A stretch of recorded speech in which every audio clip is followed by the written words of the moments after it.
El ginecólogo de Rita le vendió un chisme llamado DIU, algo así, absolutamente seguro, dijo el médico.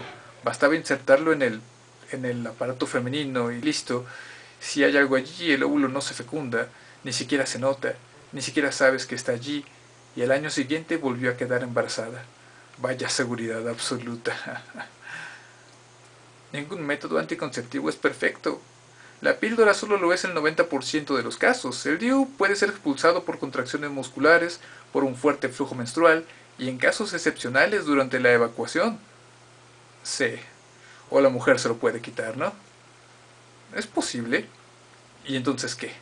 Empieza a tejer prendas de bebé, canta bajo la ducha y come encurtidos como una loca. Se sienta sobre mis rodillas y dice que debe ser la voluntad de Dios. Mierda. El bebé nació al finalizar el año que siguió la muerte de Cheryl. Exactamente. Un varón. Le llamó Andrew Lester Billings. Yo no quise tener nada que ver con él, por lo menos al principio. Decidí que puesto que ella había armado el jaleo, tenía que apañársela sola. Sé que esto puede parecer brutal, pero no olvide cuánto había sufrido yo, y sin embargo terminé por cobrarle cariño. Para empezar, era el único de la camada que se parecía a mí. Cuando volvió de trabajar iba a jugar con él, me cogía solo el dedo y sonreía y gorgoteaba. A las 9 semanas ya sonreía como su papá. ¿Cree lo que le estoy contando?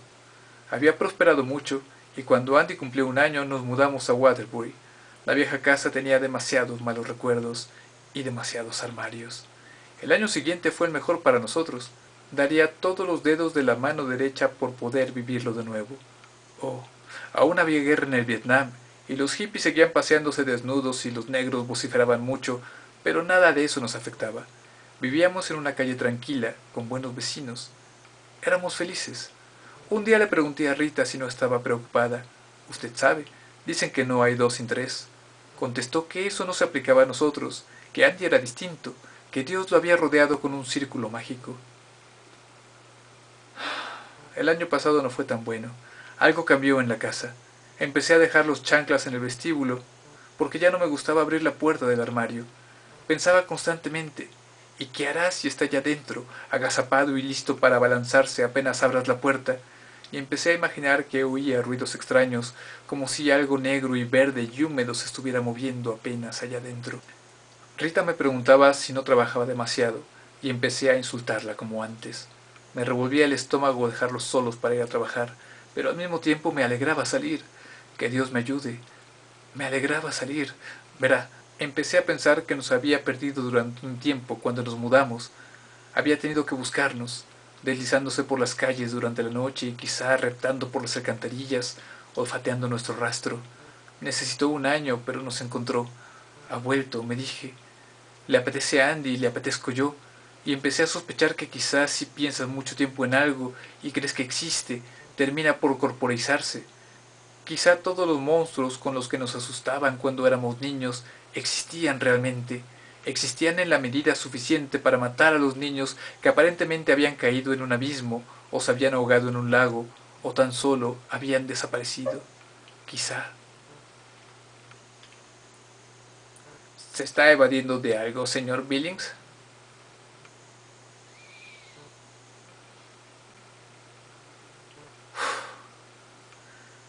Andy murió en febrero. Rita no estaba en casa. Había recibido una llamada de su padre. Su madre había sufrido un accidente de coche un día después de Año Nuevo y creían que no se salvaría. Esa misma noche Rita cogió el autobús.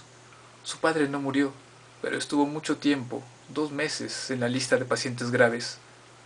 Yo tenía una niñera excelente que estaba con Andy durante el día, pero por la noche nos quedábamos solos, y las puertas de los armarios insistían en abrirse. El niño dormía en la misma habitación que yo. Es curioso, además. Una vez, cuando cumplió 2 años, Rita me preguntó si quería instalarlo en otro dormitorio. Spock u otro de esos charlatanes de mierda sostienen que es malo que los niños duerman con los padres. ¿Entiende? Se supone que eso les produce traumas sexuales o algo parecido, pero nosotros solo lo hacíamos cuando el crío dormía, y no quería mudarlo.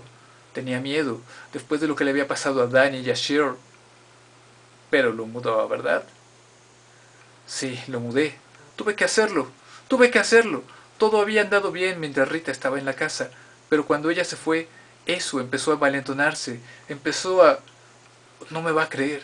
Una noche todas las puertas de la casa se abrieron de par en par. Una mañana, al levantarme, encontré un rastro de lodo e inmundicias en el vestíbulo, entre el armario de los abrigos y la puerta principal. ¿Eso salía o entraba? No lo sé. Juro ante Dios que no lo sé. Los discos aparecían totalmente rayados y cubiertos de barro. Los espejos se rompían y los ruidos. Me despertaba a las 3 de la mañana y miraba la oscuridad y al principio me decía, ah, es solo el reloj. Pero debajo del tic-tac oía algo que se movía sigilosamente, pero no con demasiado sigilo, porque quería que yo lo oyera. Era un deslizamiento pegajoso, como el de algo salido del fregadero de la cocina, o un chasquido seco, como el de garras que se arrastran suavemente sobre la baranda de la escalera, y cerraba los ojos pensando que si oírlo era espantoso, verlo sería, y siempre temía que los ruidos se interrumpieran fugazmente y que luego estallara una risa sobre mi cara y una bocanada de aire con olor a coles rancias, y que unas manos se cerraran sobre mi cuello, de modo que lo mudé. Verá, sabía que primero iría a buscarle a él, porque era más débil, y así fue. La primera vez chilló en mitad de la noche, y finalmente, cuando reuní los cojones suficientes para entrar, lo encontré de pie en la cama y gritando, «El coco, papá, el coco. Quiero ir con papá, quiero ir con papá». Pero no pude, no pude. Y una hora más tarde oí un alarido sobrecogedor, gorgoteante. Me di cuenta de que le amaba mucho porque entré corriendo, sin siquiera encender la luz. Corrí, corrí, corrí. Oh, Jesús, María y José, le había atrapado. Le sacudía, como un perro sacude un trapo, y vi algo con unos repulsivos hombros encorvados y una cabeza de espantapájaros, y sentí un olor parecido al que despide un ratón muerto, y oí cómo se quebraba el cuello de Andy. Fue un ruido semejante al del hielo que se quiebra cuando uno patina sobre un estanque en invierno. ¿Qué sucedió después? Oh, eché a correr. Fui a una cafetería que estaba abierta durante toda la noche. ¿Qué le parece esto como prueba de cobardía? Me metí en una cafetería y bebí 6 tazas de café. Después volví a casa. Ya amanecía. Llamé a la policía aún antes de subir al primer piso. Estaba tumbado en el suelo mirándome, acusándome. Había perdido un poco de sangre por una oreja, pero solo una rendija. Harper miró el reloj digital. Habían pasado 50 minutos. Pídale una hora a la enfermera. ¿Los martes y los jueves está bien? Solo he venido a contarle mi historia, para desahogarme. Le mentí a la policía, ¿sabe? Dije que probablemente el crío había tratado de bajar de la cuna por la noche y se lo tragaron. Claro que sí. Eso era lo que parecía, un accidente, como los otros. Pero Rita comprendió la verdad. Rita comprendió finalmente. Señor Billings, tenemos que conversar mucho. Creo que podremos eliminar parte de sus sentimientos de culpa, pero antes tendrá que desear realmente liberarse de ellos. ¿Acaso piensa que no lo deseo? ¿Aún no? ¿Los martes y jueves le queda bien? Maldito curandero. Está bien, está bien. Pídale cita a la enfermera, señor Billings. Adiós. Billings soltó una risa hueca y salió rápidamente de la consulta sin mirar atrás. La silla de la enfermera estaba vacía. Sobre el secante del escritorio había un cartelito que decía «Vuelvo enseguida». Billings se volvió y entró nuevamente a la consulta. «Doctor, su enfermera...» Pero la puerta del armario estaba abierta. Solo una pequeña rendija. «¡Qué lindo! ¡Qué lindo!». Las palabras sonaron como si hubieran sido articuladas por una boca llena de algas descompuestas.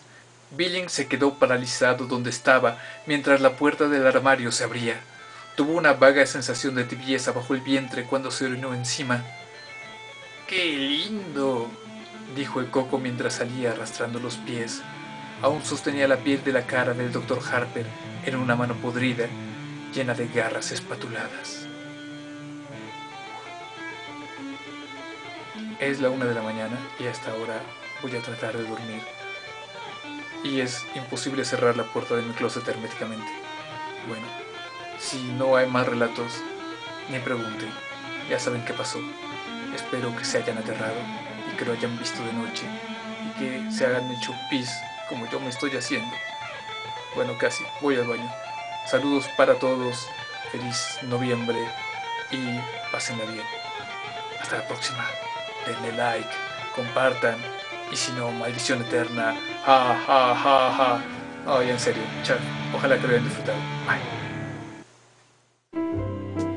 Daría todos los dedos de la aleta. Las palabras sonaron como si hubieran sido articuladas como por una boca con algas. ¿Qué dije? ¿Dije una boca con algas? Perdón, corte. Ese fue el subconsciente, me ha traicionado. Una boca con algas. No, una boca con algas. Ya. Una boca llena de algas. Corte.